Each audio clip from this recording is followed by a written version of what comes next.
Late at night on the dark Akasaka road into Edo, a traveler spots a young woman crouching by the ditch.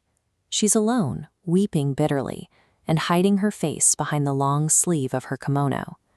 He approaches, offering to help, but when she finally drops her sleeve and turns to him, he realizes she doesn't have a face. No eyes, no nose, no mouth, just a smooth, blank sheet of flesh. Panicking, the man sprints up the pitch-black road. He runs until he spots the glowing paper lantern of a late-night soba noodle stand, collapsing breathless in front of the old vendor. He stammers out what he just saw. The vendor listens quietly, turns his back, and asks, "Did her face look anything like this?" As he asks, the vendor strokes his hand down his face, wiping away every feature until smooth. This flowchart illustrates a storytelling device Japanese folklorists call Seido no Kai, or recurrent spooking. A victim encounters a monster, executes a panicked flight to safety, only to watch their rescuer mutate into the exact same creature. The Noppera-bō dismantles sanctuary.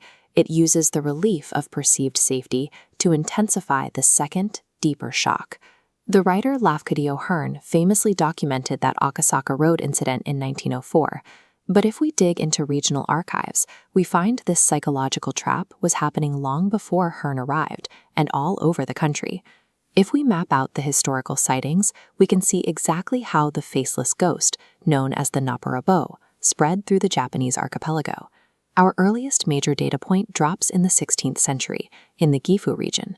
A warlord survives a brawl with a 10-foot-tall mountain ascetic and flees to a trusted temple abbot. But mid-story, the priest claps his hands, and his face melts into a featureless white gourd. Hundreds of miles north in Aomori, the creature takes the name Noppera-bō.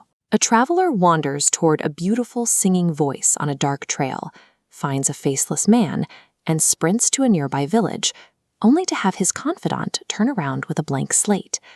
Down south in Kumamoto, it's a lunchbox hag at a remote tea house. A pilgrim begs a woman for hot food. She shows a face with 0 features. He runs to a second tea house, and the second hostess reveals the exact same void. The geographical data shows a rigid consistency.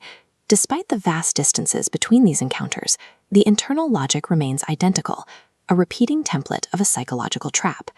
Interestingly, people of the era rarely blamed these outbreaks on actual demonic spirits or the restless dead.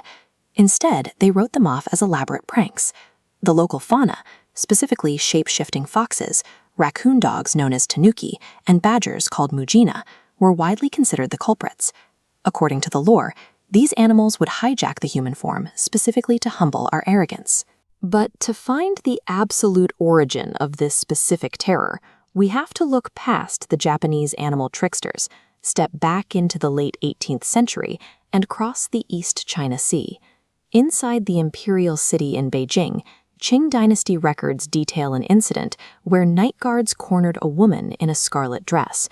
When they grabbed her, she turned around to reveal a face described as white as tofu and vague-looking, entirely devoid of eyes, ears, or a mouth. These animal tricksters and historical parallels from the Qing dynasty show that the faceless phantom was a recurring concern for both Japanese and Chinese chroniclers, cutting across geographic and cultural lines. Japanese folklore experts classify the Noppera-bō as a level 1 or 2 threat. In the entire catalog of supernatural monsters, it is completely physically harmless. It doesn't fight, it doesn't possess you, and it doesn't drag you to the underworld. Removing the face weaponizes a deep biological instinct to read intent. Without those cues, an encounter with a stranger becomes a total communication blackout, leaving only the threat of the unknown. Without eyes to show motive or a mouth to communicate, you strip away empathy. You are left with a void that offers absolutely 0 emotional data.